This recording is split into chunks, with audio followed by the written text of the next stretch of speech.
Pemirsa, media sosial dihebohkan dengan peristiwa tragis di sejumlah tempat di Badung dan Denpasar. Aksi kekerasan yang diduga dilakukan sejumlah remaja pada malam hari membuat Bali tidak baik-baik saja menggema di jagat maya. Bahkan banyak yang menilai Bali tak aman lagi di malam hari.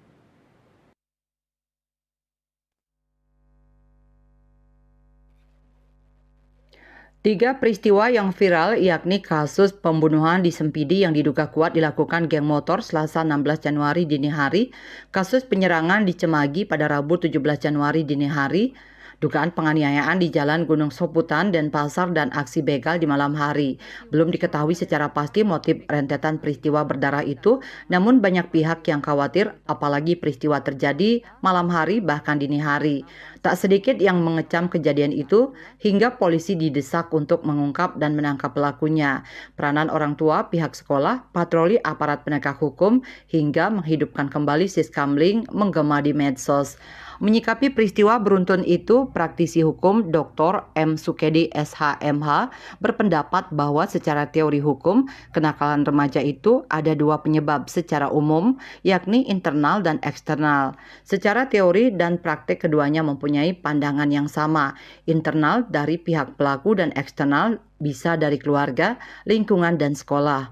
Sukedi mengatakan kenakalan remaja yang teridentifikasi akhir-akhir ini cukup membuat miris. Orang tua mestinya ikut bertanggung jawab karena peranan keluarga sangat besar mencegah terjadinya kenakalan remaja ini. Lanjut Sukedi, yang paling inti di lingkungan keluarga adalah orang tua. Orang tua bisa memberikan basic pendidikan keagamaan, moral, seperti jika menyakiti orang atau berbuat jahat pasti punya akibat. Perilaku itu tidak hanya merugikan orang lain tapi juga keluarga, lingkungan sosial, dan berimplikasi pada lingkungan sekolah yang tercemar. Solusinya menurut Dr. Sukedi, keluarga harus dikuatkan utamanya nilai keagamaan. Praktisi hukum ini menambahkan kedua adalah eksternal yaitu sekolah. Intensitas bertemu orang tua dengan sekolah, kadang lebih banyak sekolah dengan anak. Peran sekolah dalam hal ini memberikan laporan rutin tentang anak didik pada orang tua. Sekolah bisa monitor aktivitas anak. Pihak eksternal lainnya adalah aparat penegak hukum seperti kepolisian. Polisi bisa melakukan edukatif, tidak perlu represif.